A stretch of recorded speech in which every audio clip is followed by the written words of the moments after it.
on Curiosity Stream. He allows them their riches. Putin has to be the richest of the rich. In exchange for their loyalty. The oligarchs have supported someone for president that they underestimate. The illicit affair between Russia's elite and the man who rules them on Putin and the oligarchs. And World War II Normandy. An obscure battle training session takes a tragic turn. Uncover the one secret military catastrophe on the secret D-Day disaster. Watch now on Curiosity Stream. Annual plans are $20, just $1.67 a month. Visit CuriosityStream.com. Oh, drat. I was driving along minding my own business when that vulgar leech hit my Beamer with his pickup truck. I fear I've fractured my clavicle. I say, old boy, don't simply put it in the hands of your insurance company to sort it out. Talk with a dedicated row of solicitors at the Advocates Law Firm. Pipe down, you old sod. The Advocates will see your case through to the bitter end and won't sleep a fortnight until they have victory in their grasp. Jolly good, old man. Jolly good indeed. You get injured, the Advocates get results. AdvocatesLaw.com. What's up? It's your boy, the Ted Smith. Thanks for listening to the Men's Room Daily Podcast. Want more? Check out the greatest podcast in all the land, The Podcast. Be sure to subscribe and listen to a brand new episode every Tuesday night. Everybody out there deserves to be recognized. And the Men's Room knows just who it is. So to you, we say, bottoms up, sailor. You're the toast of our shot of the day. Drink time it is, and as usual, we head to the drink desk and Steve a throw hill to find out who we're toasting. Yes, indeed. Today we toast, as we have been, another unsung hero from right here in the United States. This one brought to our attention by a faithful listener of ours, so we appreciate that. And according to this guy that sent me this link, he lived in the same town as today's honoree and just said, I saw this guy every week at the same restaurant. Okay, so sadly, this is a posthumous recognition, but it's recognition nonetheless.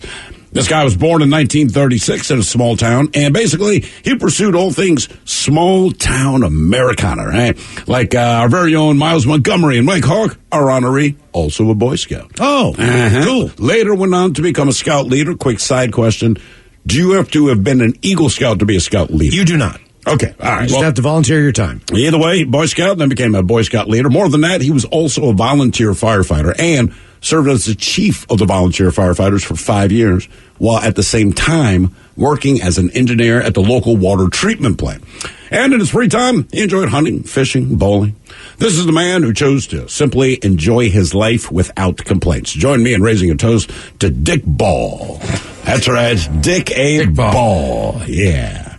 Sadly died in 2016. God, that sucks. Well, let's not forget the people that remind us that simple life can be a good one. He probably left a few stepchildren. Yes, indeed. Dick Ball. So we pour this booze and we drink this booze because we think it's yummy. Yummy! So over the tongue and down the throat to party in our tummies. Down the hola bichola. The Men's Room presents Profile This. And Steve a throw hill, could you please tell everyone how Profile This is played? Oh, I sure can, Miles. It's a simple game where we share with you a real-life news story, something that happened right here on planet Earth.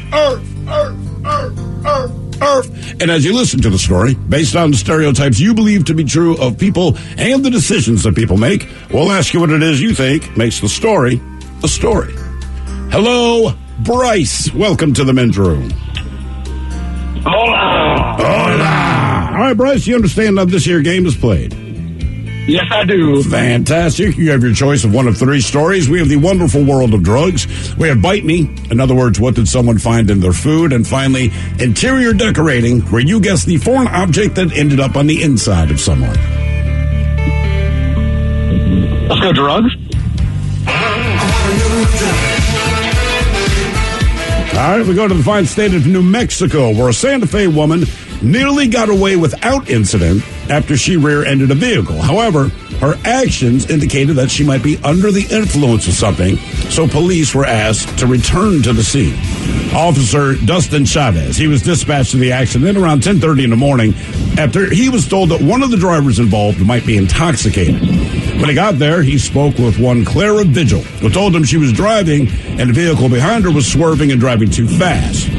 She went on to say that when she came to a stop, the vehicle bumped her from behind. Well, at first, Vigil and the other driver, later identified as Maria Rodriguez, they agreed to exchange insurance information because there was no damage to either of the vehicles. However, Vigil suspected that Rodriguez was impaired, so she called dispatch and requested that an officer respond to the scene. In his report, Chavez wrote, quote, "When I proceeded to speak with the female was behind her car acting odd and was unable to stay in one place." He wrote that she kept reaching in her pocket to take something out. He gave her several commands to stop what she was doing, but she would then start to pick up things off the ground. Asked if she had taken any drugs, she said, "Oh, yeah." Chavez asked her if she could perform several tests, like walk in front of his patrol unit, put her hand to the side. She couldn't follow any of his directions or just stay still, so she's a jittery thing. He said, quote, "I advised her again if she could follow my pen without moving her head," and to which she was unable to focus. Ms. Rodriguez was not listening and continued to say random sentences that would not make any sense. Well, she was arrested for driving under the influence. The question is, what was she under the influence of? Was it methamphetamine, crack, Xanax, or cocaine? So meth, crack, Xanax, or cocaine? Well, it's for sure not Xanax because you're going to fall asleep on Xanax. So you're tweaking out. You're starting to get jittery, you know. So it's got to be some sort of stimulant. What do you guys think? I'm going to go cocaine. That's what I was thinking. Or methamphetamine. I mean, right. It's tough because they're all stimulants besides Xanax, which could be a curveball that it was Xanax, but if she's picking stuff off the ground, that feels methy to me. Tweaking, if you will. You want meth? I'll go with meth. Okay. All right, Bryce, what do you think? I'm going to meth around. You going meth? You're going meth. Methy. Everybody's messing around. We're going to find out what she was on. Was it meth, crack, Xanax, or cocaine next? That was a T. New on Curiosity Stream, she was a loving wife, a devoted mother. She also stole atomic secrets and gave them to the Soviets. Meet the woman whose deception kick-started the Cold War on the spy who stole the atom bomb. And What if they catch you? Then I shall be shot. They're coming! Come back! relive history's most death-defying escapes. It's Impossible Escapes, Civil War. Watch now on Curiosity Stream. Annual plans are $20, just $1.67 a month. Visit curiositystream.com. Bro, gnarly. What's up, Taylor? Dude, that nerd in his electric hybrid totally blew the light while texting his yuppie friends. That's so bogus, bro. Are you hurt? Yeah, like I can't move my hips, bro. I think I broke my pelvis, man. Dude, no way. Taylor, you need to drop a dime and talk with the lawyers at the Advocates Law Firm. No way, can't afford that, bro. Your crotch is broken, man, and they don't earn any money unless they win your case. Dude, no way. You get injured, the advocates get results. Contact them today at advocateslaw.com. This podcast is brought to you by the Washington State Department of Health. As we continue to listen, learn, and grow, we are amplifying Black voices and perspectives in an effort to start a new COVID-19 vaccine conversation. We're sharing stories intended to help us navigate this unprecedented time together and to co-create solutions in support of the Black community. Hear these stories at weconsiderwa.org. KISW. We return to the men's room with Miles and Thrill. Category drugs on profile. We got a Santa Fe one. Rear-ended another vehicle. She was under the influence of drugs. Correct. Couldn't sit still, picking up random stuff off the roadway. Basically admitted to the cops that she was on drugs. Question is, what was she on? Was she on meth, crack, Xanax, or cocaine? And Bryce, that is the very question that we posed to you. Let us start with Miles Montgomery. You went with the Jojeño. I did. No, it was not cocaine. And Bryce, you agree with D. Ted Smith, methamphetamine. What? It really wasn't. In fact, it's the last drug you'd think, but Ted knows me well enough to know the curveball. It was, in fact, Xanax. It was Xanax. It was Xanax. Dude. Interesting. I wouldn't have guessed that either, man. Oh, yeah, that's what she was on. It does not do her well. Okay. Now, for all TV news all time for TV Time with Ted. And now, because your pathetic life is confined to countless hours in front of a talking box, the Men's Room presents TV Time with Ted. All right, your choices today.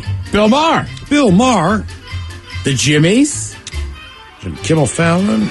Seth Meyers. Yeah. Weekend Update. Jesus. Ted Smith. Is it Ted or is it late? It's not. It's right there to tell all these guys have teams of talented writers who help them come up with their monologues each and every night.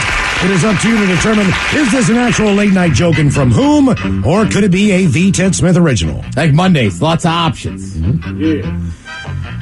The University of Nebraska has changed its hand signal on its mascot. The mascot is holding up the OK gesture, which in recent years is believed to become a white-powered symbol. But the real reason they had to change it is because Nebraska football is far from okay. Yes, that's you. Yeah. That's good. I almost got through it. I was very proud of that one. Yeah, that's a good one. That's a good one. Yeah. Now he's just throwing up two birds. Right. This better. Why are we in the Big Ten? New Hampshire. New Hampshire is going to start selling rapid COVID tests at liquor stores. You know, when your uncle has a problem, he's like, I tested. It's negative 75 times this week. Fallon. New Hampshire is going to start selling rapid COVID tests at liquor stores. You'll know your uncle's got a problem when he's like, I tested a negative 75 times this week. Seems like a good place to have them. They're raising the prices on everything at the dollar store to $1.25. They're getting very bougie about it. They're now calling expired toothpaste vintage. Seth Meyers. Fallon. Bill Maher. They're raising the price of everything at the dollar store to $1.25. They're getting very bougie about it. They're now calling their expired toothpaste vintage. I am still amazed that word is in the lexicon now. What, bougie? Yeah, like in D.C., it was like, I'm still waiting for people to start calling other people Bamas now. I know. That'll be next. It was announced that Mountain Dew's Baja Blast is being converted into a new alcoholic seltzer, which is then being converted into your third DUI. Bill Maher. SNL. That's SNL. It was announced that Mountain Dew's Baja Blast is being converted into a new alcoholic seltzer, which is then being converted into your third DUI. Man, we talked about it earlier in the office, but like obviously I say every week, like I love SNL. I actually watched some of it on Saturday night this week. I did it Sunday. Yeah, but right. But generally I watch it on Sunday. DVR has been a godsend for SNL. But there was some very good stuff on there. Weekend Update is always good. But, man, Peyton Manning on Weekend Update talking about Emily in Paris was one of the funniest things I've seen in a long time. Oh, it was fantastic. Right, and it's just Peyton Manning being Peyton Manning. He's supposed to talk about football, but he didn't watch it because he was watching Emily in Paris. And just even some of his mannerisms and everything. It's like, finally, a fresh take on... Like what's modern feminism? Modern feminism. That it's like it's about time. Right. The way, like I can't remember. Right, it was something like that. Like, am I right, girl, or something? Just like, oh man. But no, that was pretty good. The trend thing was pretty good too. I also I'll be the old guy. I don't get the looks thing. I don't like looks, but I don't even know how to say it. Right, but it's like they spelled it out. It's like, oh, look at all the looks they're serving up and this and that. Like, all right, I'm too old to know. Let's see. Some sports for the weekend. I know we didn't talk about it in the office, but I saw it too, fellas. But what a final in the Australian Open, huh? 5.5 hours. Wow. That was one of those, I woke up in the middle of the night. I have somebody in my family, a newly added person. Right. He's about the only psycho tennis fan I know. And it was like, I was like, are you up watching? He's like, you're damn right I am. Damn. Yeah. Let's see. Obviously, the football over the weekend. I mean, the Chiefs game was a good one. Mm-hmm. The Bengals came back. I will say this: that's what the Bengals do right now. They are not. If you had asked me 2 months ago, I wouldn't have them in the Super Bowl. The last month of the season, they just seem to come back and beat whoever they always need to. Hanging in there. That's what they do. But I said to Mike earlier, KC, and this is nothing against the Bengals. I think they're a really good team. But I feel KC lost that game more than the Bengals won it. The Bengals just kept going down, and they would just chip away at the score, and all KC had to do was anything. And they did. I mean, they went up 21-3 at the half, and legitimately, if they had just done anything in the second half, other than take 17-yard sacks and throw picks, they'd have been okay. You also have to question a little bit about not putting 3 points up before half. Did anyone? Did you ever figure out where you were the last time the Rams were in the Super Bowl? Jesus Christ, no. I thought about it today in the shower. I was like, literally, I was in the shower. I was like, get that out of your head. That memory's gone. You have no idea. Why did you bring that? That was one of the most boring. We were talking about the fact that it was one of the most boring Super Bowls. That's why I remember where it was. We're at a friend's house. It wasn't that exciting. And none of us could believe how bad of a game it was. But that's the last time that we did a Super Bowl together, because we do it together a lot. So this year we're doing it again for the first time in a while. But we were like, man, I hope it's not as bad as last time. And I just distinctly remember how boring that game was. And you and I know where I was the year before, right? Watching that game. I know where I was the year after and the year after. I just can't. I just can't. The only thing I can figure is I must have been traveling, maybe, or something. Either that or somebody ran. Like I'm just like, how did I? It was a terrible game. It was. It was such a bad game. I mean, that's also a good part of it, too. Like, I might have just gone to somebody's random house I usually don't go to and then just left and been like, screw it, this game sucks. Always very hospitable. Yeah, thanks for the hospitality. This game sucks. I'm out of here. Well, I mean, I've done that before. I'm taking my sausage dip with me. Well, like, I'll drop off a sausage dip, but I'll go somewhere, like a Super Bowl, there's a lot of parties. Like, I've done it before. I've been to 3 places, like pregame somewhere. Oh, cool. Watch the first half with somebody else. And then, when you live in the city, it's a little bit easier to kind of move around. But yeah, goddamn, Mosky, you put that evil back on me. I thought I was over this house. Like, I was just wondering if you ever got that. I noticed it's going to continue to stump you, so I just wondered if you ever got that thought cleared out of your head. No, I've called people and said, hey, was I with you for this game? And you seriously reached out to people. Yes. They're like, no. Correct. Hey, listen, even if Ted was with you, continue to say no. Mm-hmm. Did Castle have a Super Bowl party? Maybe. He has, but it wasn't that year. Okay. And we weren't at Thrills. I wasn't at Terrence. Sorry, I got to continue this segment. I can't just go down where I've been. Let's see. So the Chiefs game went to overtime again. Obviously, the Chiefs lost. I think most of America likes the Chiefs. They just don't like his fiance and his brother. So a lot of people are cheering for the Bengals. But yeah, the Bengals are a good club right now, and they just play good defense. Like the Chiefs, the last 2 times they've played, the Chiefs just can't score. So whatever they do in the first half, the Bengals are just kind of like, all right, cool, we'll wait. We'll make those adjustments at halftime. Because most good football teams make massive adjustments at half and stop the other team. Not that, as a Seahawks fan, we saw a ton of that this year, but that's ideal what you do there. And then the second game was kind of the same thing. San Francisco, I thought, kind of had that game handled for a while, but they just couldn't hang on. But they played the kind of game they play. Yeah. You know what I mean? Like, they were tough. They're going to slow you down. They slug it out. They're a physical team, but the Rams in the end just like, okay, enough. Yeah, I just thought maybe you could somehow give the ball to Debo enough that they would get in there. And for the people on Twitter who aren't soccer fans, the owner of the Rams also owns Arsenal. Arsenal doesn't do what a big club should do anymore. That's why I hate the Rams, and I was cheering for the Niners. A lot of Hawks fans were like, you're dead to me. And I was like, well, I had to pick somebody to cheer for. Right. Well, you have a reason. Yeah, for sure. I mean, hell, they always, gave away their best player today. The Bengals. They're in my goddamn division. They beat the piss out of my team both times this year, but I can't find it in my heart to hate them.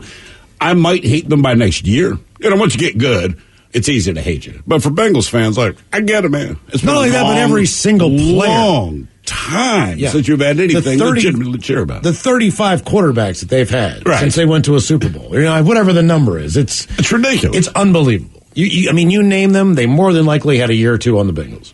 I mean, look, even Cleveland, they're not great. Baker Mayfield's a liability, but they at least have built a culture where the idea of winning is not foreign. The Cardinals used to suck forever. Tampa Bay used to be the biggest joke. So really, what I'm saying, we're looking at you, Detroit.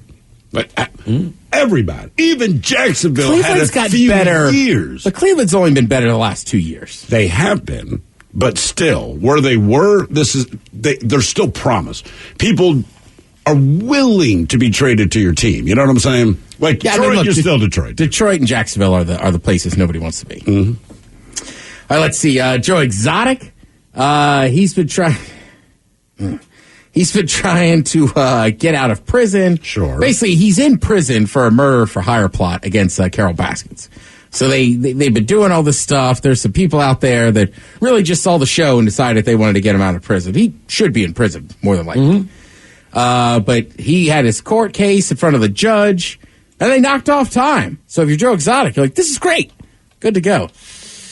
But they only knocked off 1 year off of 22-year sentence. Oh, so 21. He's got some medical stuff. He won't be around that long. Probably not. No, I mean, he's an older dude, right? I mean, good news, bad news. It's really unlikely you're going to live long enough Sorry, to I'm just suffer. going to be honest with you. It doesn't really matter. Right. You're wasting my time, guy. Right. He's got aggressive cancer, needed medical attention, so now he's in North Carolina. He wants to be let out for the treatment. I'm sure he does. That's why you don't hire people to murder people, because things don't go your way after you get caught. Easy. You know what I mean? Like, I hear you. I would not debate anything that he wants to do or what he believes in or where he stands or wanting to get out of prison, but you're like, right, that's why you don't hire people to murder people. You can avoid some of that pesky stuff like the law saying no. Right, and that's the other thing, too, right? Like, everybody got part of it, too, but it's like, got caught up in it. But at the end of the day, like, that's a real person. Yeah. And you got convicted of hiring real hitmen, or who you thought were hitmen. Exactly. So you go like, right, I hear every argument you're making. No one disagrees with your stance, but understand what punishment is your TSL, man. TSL, Jesus. SOL, sorry. Yes. Radio term, sorry. Yeah. And, like, after we got through the initial, like, onslaught of Joe Exotic and all this and that, like, you see everybody else that used to work, they're like, no, he's not a good person. No. Yeah. I mean, hell, the one guy came out and was like, yeah, I was married to him. Turns out I'm not even gay. I just really like meth. You're like, I'd like a lot of things, man. That's But Joe Exotic to me was like a nature documentary, right? Like, I could watch a documentary about lions and tell you that I like lions. On some level, I do. But at no point would I want to interact with you. And also, the entire time I'm watching the documentary, I recognize what you are. Yeah. And that's what made him interesting, is that he's exactly what you think he is. You just can't believe a camera crew followed him around and what his life was like. But, like, yeah, homie, you still hated the other guy with the do-rag more. I do. He lost control of that. Hey, he's no better, man. He's like, I wouldn't be shocked if he went to jail. Was that guy's or name Jeff or something? Jeff Lowe, Jeff, right? Yeah. It's just a very specific look to go for. Just be bald. You know what it is. Yeah, exactly. And he was taking all the little baby animals to Vegas and this and that. Like, yeah, I'm pretty sure he lost that. Like, that's always the crazy thing about that whole thing, too, is there is people that really care about animals, right? There are. They're just not them. Right. They seem more about, like, just getting the publicity and everything from having these crazy big cats and this and that. That's tell him, too, like, called himself the Tiger King. Joe was scared to death of those things. Like, yeah, they're massive animals. Yes, they are. I would be, too. You're just kind of going in there and messing with them. How do you feed those things, man? I mean, pounds and pounds of meat. Ask Carl Baskins. I mean, you think about going to a butcher. I mean, what do? Just, like, buy half cows and just... I mean, I think you'd have to. I mean, I think that was part of the thing he got in trouble for, right? There was rumors that he was feeding some of the dead animals back to the other ones. Oh, good. But I mean, and when you go to a zoo, right, you watch Soylent Green as tigers. Yeah. Damn when it. you go to a zoo, it's like watching somebody walk through like prison doors, right? Like you walk into a room with doors closed, you put the food in there, you walk out. Then the tiger walks in, right? So then the tiger's stuck in there, as opposed to just like reaching around with your hand in a damn tiger cage and the meat. You think that's a bad idea? It is. Dio says ride the tiger. Yeah. He wasn't scared. I mean, I wouldn't feed a mascot tiger by hand. Jesus. I don't know why I'm feeding him by hand. It's a little weird. It's a little erotic. Yeah, okay, sure. Chew on it through your big mascot head, tiger. I like the way your head moves. Tony, get in here. Let's see. I was just talking about him, but Peyton Manning is actually going to be on Jimmy Fallon tonight. Oh, so cool. He'll probably still be funny and maybe talk some football. Thank you, Tim. We appreciate it. You are listening to The Men's Room. New on Curiosity Stream, he allows them their riches Putin has to be the richest of the rich. in exchange for their loyalty. The oligarchs have supported someone for president that they underestimated. The illicit affair between Russia's elite and the man who rules them on Putin and the oligarchs. And World War II Normandy. An obscure battle training session takes a tragic turn. Uncover the one secret military catastrophe on the secret D-Day disaster. Watch now on Curiosity Stream. Annual plans are $20, just $1.67 a month. Visit curiositystream.com. Oh, fiddlesticks! What, Wilbur? We just got hit and I think my back has all been out of shape. You gotta talk with those whippersnappers at the Advocates Law Firm. They're the best injury lawyers around. What? Pipe down, Clarence! Abner's telling me about the lawyers and the advocates. So what happened to you, Abner? I was walking across the street with the light when some young punk came screeching around the corner. I lost a toe. What? Shut it, Clarence! If you get injured, the advocates get results. AdvocatesLaw.com. This podcast is brought to you by the Washington State Department of Health. As we continue to listen, learn, and grow, we are amplifying Black voices and perspectives in an effort to start a new COVID-19 vaccine conversation. We're sharing stories intended to help us navigate this unprecedented time together and to co-create solutions in support of the Black community. Hear these stories at weconsiderwa.org. The Men's Room returns with Miles and Thrill. Now, let's see what's happening in the real world. All right, here we go. A man tries melting some snow with a blowtorch and is now looking for a new place to live. Meanwhile, a taco truck owner goes after a taco stand owner and has 0 F's to give. To Pennsylvania, where 40 people are involved in a fight at the Golden Corral. When you steal lottery tickets after someone shoots a clerk, yeah, you're quite the gal. And in Wisconsin, where someone accidentally set off a tornado siren at 3:30 a.m. It is time for your headlines. Now, it's time to hit the headlines. Here's my cop. All right, our top story, we go to Connecticut, where one man made a bad move in trying to remove some snow. Authorities got a call to the area after a man attempted to rid his home of snow using a flamethrower. This tactic has been done on a handful of occasions online, but our hero took the wrong turn as he was getting rid of some snow close enough to his house that it lit the siding on fire. So that's fun. Stay away from your house. That's all. Right. If you're gonna be stupid, at least be stupid safe, okay? Right. Criminy. Yeah, it looks cool. I've seen the videos. But do it in the big, wide open plane on the asphalt that doesn't catch fire, man. In other news, a woman in Georgia is in jail after a convenience store clerk was shot while on her shift, but she didn't do any shooting. The story goes that 3 people walked into the grocery store late one night and held up the clerk at gunpoint, stealing cash and ultimately shooting the clerk anyway, leaving her dying on the floor. The other woman of the story is the one who actually called the police, but she got herself into some trouble when she stole lotto tickets from behind the counter and allegedly tampered with the surveillance system before taking off. The clerk is recovering in the hospital. Jesus. All right. That's just cold. I mean, at least she called the cops, but damn, man. Poor woman's just back there bleeding out, and you're just going to go ahead and steal all those lotto tickets and take off. Yeah, that's pretty bad. Come on. In Pennsylvania, a massive brawl broke out at the classiest of places, Golden Corral. All right. What started the fight is a little unclear, but it's believed to have spread from an argument between customers. What ensued afterward was a 40-person brawl that was recorded by another customer, resulting in no serious injuries, but massive damage done to the restaurant. Police are investigating the incident and have made no arrests yet. Looks like we got a Golden Corral in the area. Do we really? Where's that? There's one. Puyallup. Right. I was about to say down in the Puyallup Mall area. I have not. I've never been to a Golden Corral. I know nothing about it. Neither have I. But last time I was down there, the pandemic was kind of in full swing, so they weren't letting anybody in there just yet. So I still want to go. We used to go to Golden Corral when I was a kid, but that was when you you ordered a steak and it came. This was before it went full just buffet food. Okay. It used to be like a salad bar or something, but yeah, it used to be almost like a sizzler. See, man, you have a buffet, and next thing you know, 40 people in a fight. That's right. How many chicken wings you need? I don't know how it erupts into 40 people, though. That tells me that it wasn't something as small as 2 people just getting into an argument.